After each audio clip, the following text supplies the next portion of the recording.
Welcome to A Canadian Investing in the U.S., a podcast and YouTube channel focused on Canadians buying real estate with host Glenn Sutherland.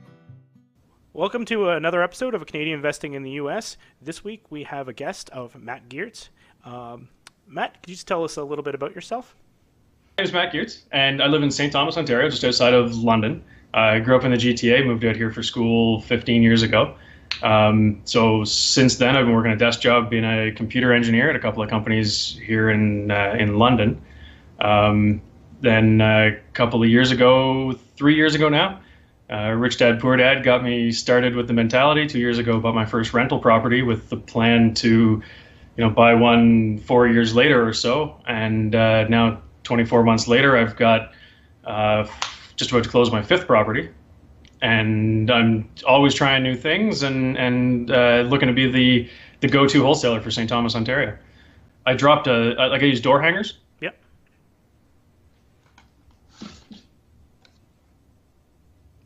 Yeah, I did see those on the Facebook group. You posted one of those. Yep. Yeah, actually the door hanger guy, he does a little extra like Facebook advertising for all of his clients. So he posts, the name and the pictures of them on the door and whatever. So I threw out, when I first talked to him, he was about to do some deliveries here in St. Thomas. He's from London, and he was about to hit a neighborhood that I had no interest in hitting. But I'm like, my theme in real estate is do first, figure out later. Oh, definitely. Yeah. Yeah, and a lot of people don't do that. And so, I don't know, I'd say I spent a year reading about it, and okay, that's enough reading. It's time to do.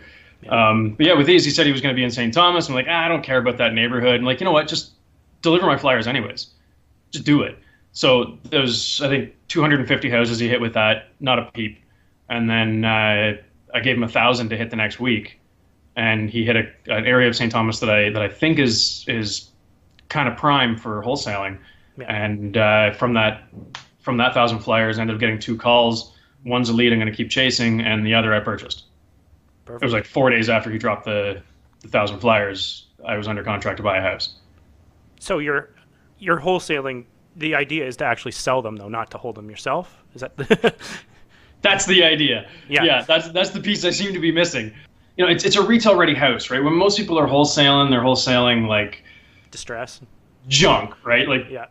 Garbage. So this was more like a person. I wouldn't say distressed, but a person that just didn't want to go retail. Yeah. They didn't want the walking through. They didn't want the open house. They didn't want to leave the house. He walks with a cane. He's got a chair lift to get to the second floor. His only reason for selling is because he doesn't want to have to go upstairs anymore. So he's going to buy another house. That's one level. He didn't want to have to, leave for 3 hours every time there's a walkthrough or open house or whatever. And so he called me. It just happened. My sign, my door hanger hit his door at the right time, and boom. Yeah. He asked me for a number. I thought that number was crazy low, so I shot back with an even lower number, and we met in the middle. So with the price I'm asking for it, it's like maybe 12, 14% below retail, and it's a move-in ready house. The guy's owned it for 43 years, owner-occupier, so he's kept it in good shape. Your mailers weren't directed. You weren't buying a list like in the States for people who were getting divorced, and you bought the list of divorces, right? And so you had a directed list for people that are divorced, 35 years old, and they've lived in the house for 20 years, and you had this refined list, which you can't buy in Canada. I love the idea of doing it, but I just didn't know how if anyone would actually respond. I'm like, really what you need is what's starting. I think that wholesaling is going to take off, because as this market is turning, which it is right now, we've hit the top, in my opinion, and we're starting to come over the top. And as it starts to come down, there's going to be more motivated people, right? There's going to be people who have to get out. I was just reading this article on people in Toronto, all these people who bought pre-construction, and they're upside down on it before they've even closed. It doesn't even they almost want to walk away and basically claim bankruptcy or something, because there's nothing they can do. They're so upside down on the whole thing because the property just went down 20% since they bought it, and they haven't even bought it yet. They haven't moved in. It's still being built. What's the plan going forward? Are you going to continue doing mailers? Are you going to go bandit signs? Are you going to keep hitting the same neighborhood? St. Thomas, I'm thinking. I haven't been there in a long time. I've been there a couple times, though. like, what is the population there? Like 20 grand, 30 grand? I think we're at about 42. 42? Okay, so 40-ish. Yeah, Just over 40. but yeah. So there's like, are you gonna hit the whole city then? Like, or what? Or what's the? Yep. Yeah. Yeah. Plus a couple of towns nearby. So Yeah. I'm going to start hitting Aylmer and Belmont. They're nice little towns nearby. Yeah. And certainly nobody's looking at those towns. No. And yeah, like I do have to do repeats, right? I want those door hangers back on all the same doors after 8 weeks. So maybe I'll do something like alternating the door hangers with handwritten letter or something. Yeah. That's a cool idea. Maybe something like that. Postcards, honestly. What you got to figure out is how to do like handwritten letters that aren't handwritten, because that sounds like a lot of work. Oh yeah. I've already got like 1,000 sheets of yellow paper, and with no lines on it. My plan is to take a white sheet with lines, write my letter on it, and then just print them all off. Yeah. It'll look reasonably legitimate. Yeah, and just get a blue pen or something, and so that's using the Canada Post precision targeter. So if you're looking at doing mailing stuff, you want to look at the Canada Post precision targeter. Yeah. And it gives you all these mail routes, and you can just do whole neighborhood delivery. What does it cost to do like these mailers? The door hangers, I just ordered another 5,000, and what was my price on that? I think they came out to like 7.5 cents each. Okay. And my door-to-door delivery is 10 cents a door. So for 17 cents, I put a door hanger on. Yeah. Now that's another place where Americans can seriously kill it, and we can't. They can put a postage stamp on it and put it in the mail for like 20 cents. 23, I think, is the going rate for a stamp in the States. Here it's 80, 85. Yeah, it's crazy. Right? It's so crazy. It sounds like a few pennies, but when you add on the envelope, the paper, the printing, and then you do it 10,000 times, 15,000. Let's say I want to hit every house 15,000 times every 8 weeks. That gets to be a lot of money, right? Like I figured it out when I'm going to do mailing, like actual like postage mailing. It's going to be $1 a pop. Right. So that's $15,000 to hit the whole town once. Mm-hmm. So, I can't do that. You don't have to actually have a real estate license or anything for this if you're just because you're buying it yourself, right? Or doing a double close, right? So Yep. My name's in the contract, and I'm not sure about double close. I haven't looked into double close. I've never actually talked to a lawyer about it, but I can do an assignment. So the one beef with the assignment is that they know exactly what I paid for it. So at the last moment, they might cold feet out of it. Right? Yeah. So if I look at this property where somebody can buy it, this is one that I'm trying to wholesale right now, and somebody can buy it 25K under. Who cares what I made on that? You're 25K under. Right? Like that's a win. It doesn't matter what I made on it. No, I agree. But I think that's my business mentality, and I don't know if everybody else has that mentality. But as it is, it's an assignment sale. If you want to walk away, you walk away. Like whatever, I'll just find another buyer. I hope. Yep. And people ask me like, what are your criteria for buying a property? And it used to be, I gotta get this cash on cash and this internal rate of return, whatever. But now for me, it's like, I want positive cash flow, but I don't have to have positive cash flow if I'm already 30K up on it. If I sold it the day I bought it, I got 30K. What's cash flow going to do? I got to wait 5 years for 30K. Yeah.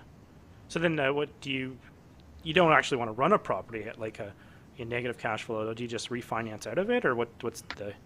No, I certainly wouldn't want to run at a negative cash flow, but with a steep enough discount. Yeah, sure, right. Like if I can get into it, and refi, and have a whole bunch of money in my bank account already, and then if I happen to know that it's going to appreciate, that's cool. But for anyone that I want to keep, yes, I do want good cash flow on it, and I've got that in the properties that I've kept. But that's basically my criteria, is to get in really, really cheap, because that's where the big spread is. And basically the concept that I'm trying to get at is how it was explained to me, and I didn't mention this in the article, how it was explained to me was that wholesale is basically the price of something minus the cost of selling it. Right? So at the most, a wholesale price on something would be how much I would have left after the cost of sale. So Home Depot buys wholesale plungers. Yeah. They sell them for $15. They buy them for $4 or $3 or whatever. Yeah. Their cost of sale is a good chunk on the top of that, and then there's the profit. So wholesale is basically anything under that cost of sale. Yeah. So what that basically means in real estate and real terms is that I can purchase a wholesale deal, and then before close, something goes wrong in my life, and I can't have that money tied up. I can just immediately hand it over to a realtor and sell it, and I'm in a 0 or better. I haven't lost any money by just immediately selling it.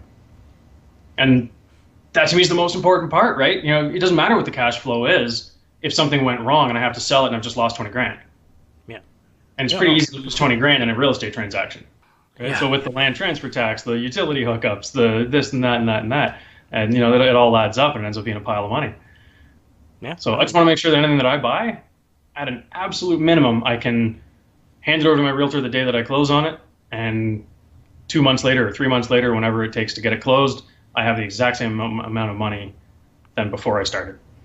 Yeah. Of course, I want better than that. Of course, you know, I want it to be, you know, plus 20, 30, 40 grand, but at least 0 is a good start. And most people just aren't doing that, right? They're in a peak market right now, buying 0 cash flow properties at full retail. If they got to sell them today, even before a market crash, they're already losing 10, 20, 30, 40, $50,000. Like cash flow can't recover $40,000, not in a decade. Yeah, no, I've heard a lot of people doing that, and it's mind blowing. It's mind blowing because, you know, that's what the Americans were doing before that recession. It wasn't what caused it, but it was part of the thing that there was all these people just buying properties that didn't actually cash flow because it didn't matter because the value was going up so fast that it didn't matter what you bought as long as you bought something. Yep, the realtor said it was a great deal, though, right? Yeah, there's a lot of problems in that whole thing, but that was one of the things that had so many people involved in it. You know, so many people had these properties. I think it's unfortunate with people who are rich or maybe not quite rich, and they get caught up in the hype and they don't do the education piece, and they lose their shirts, they lose their family wealth over it. So yeah, buy low. That's the point. Make money when you buy. That's my number one for sure. So that's how I've done the deals that I've done in the past. So wholesaling for me is new, but I had a pretty aggressive, you know, beginning for myself in the past 2 years. My first rental property I bought 24 months ago now. I think, like next week or something, it'll be 24 months. And the way my plan works, this was my master plan to retire by like 52 or something like that, because I thought that was a killer number that was unachievable. It took 8 years of paying down this house for me to be able to afford a down payment on a second one. Yeah. So if I have 2 houses being paid down, in 4 more years, I can buy my second property. Yeah. Well, now I'm 2 years later, and I'm about to buy my 5th property. So instead of 4 years to get to number 2, it's, you know, 2 years to get to number 5. But that was because I stopped. The first one was a retail purchase. I ran out of money. So the next thing on my mind was, okay, well, how do I buy a house with no money? And it's all about getting the steep discount. That's the rub, right? Is when you get the steep discount, you can get it repaired, refied, whatever, and you need the deal, right? You need the deal, and everything else will fall into place. Yeah, exactly. You don't need money to buy houses. Who uses money to buy houses? Oh, and these 4 properties since the first one have all been with no money. Really? Okay. So how do you do that? Joint venture, or do you? One was a joint venture flip. So that was the wholesale deal that I bought from the guy in my meetup. Yeah. He got under contract for 92, sold it to me for 102. We put 16 into it. Sold it for 138. No, sorry, 148 minus the transactional cost, the realtor, yada yada. So we ended up with about a $22,000 spread. JV got 11. I got 11. Nice. Easy How long? peasy. What kind of turnaround was that? Like a 3 months, 6 months? 4 months. 4 months. Okay. Yep, 4 months from close to close. And that was a little bit slow because I had my crew working on the previous property that I was already working on. So it was maybe a couple of weeks slow there, but about 4 months. Nice. Yeah. And I could have maybe made $500 less and done 0 work on it, but instead I spent a bunch of time there scrubbing the kitchen, and it's just stuff I shouldn't have been doing. I should have hired other people for it. Yeah. So that was the one joint venture that I've done. The first one was a loan from family. So a very preferable rate and great terms negotiated. But again, it was because the property was extreme discounted.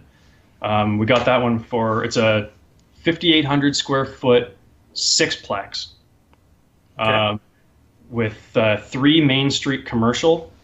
Like it's a little town west of here. The 3 units are on Main Street.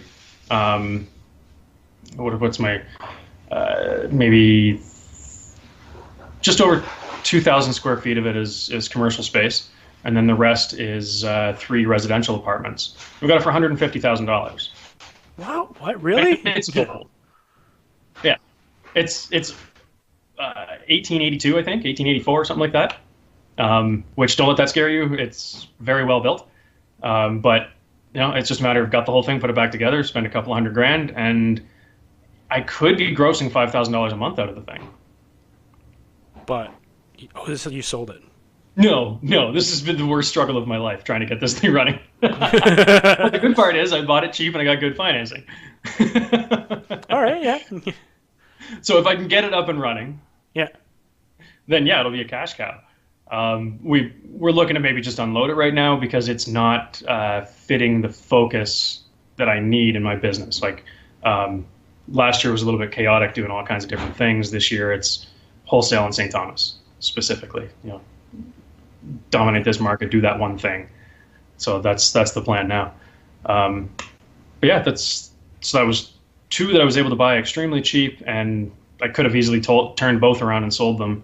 The 6-plex, actually, somebody had offered me, I think, $35,000 to just give it to them instead of taking myself.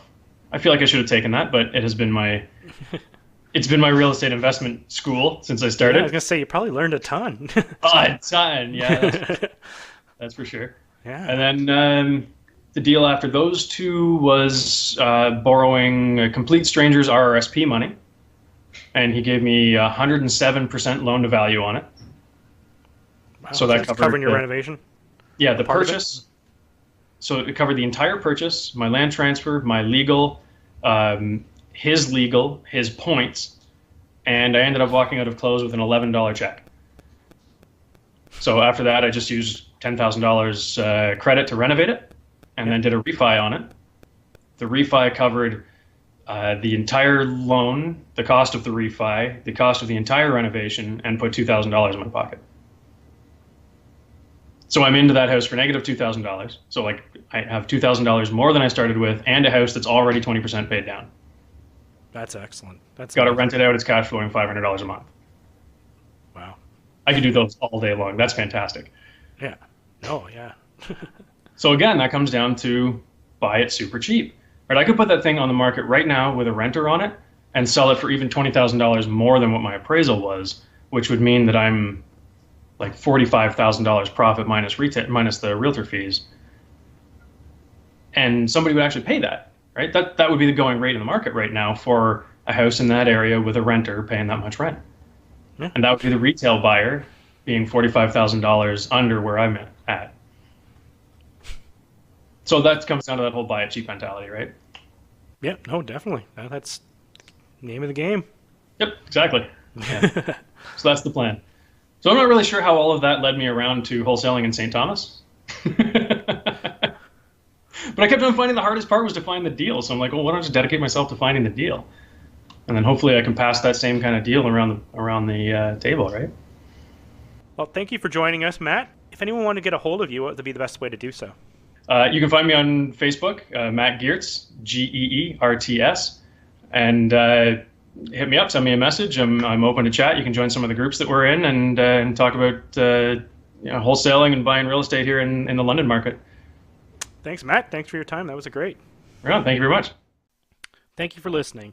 I'll be releasing a new episode every Wednesday. So if you're watching on YouTube, please subscribe, like, and comment. Or if you're watching on iTunes or Stitcher, please subscribe and review.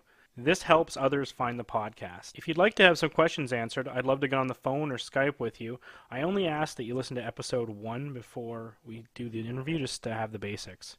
Thanks, everybody. I'll see you again Wednesday. One last thing, the month of May, I will be interviewing all the people that I work with in the States, the CPAs, the turnkey operators, the mortgage providers. If you have questions, just send me an email, Glenn, Glen, at glensutherland.com, and Sutherland is Sutherland, and I can ask them the questions. Thanks, everybody.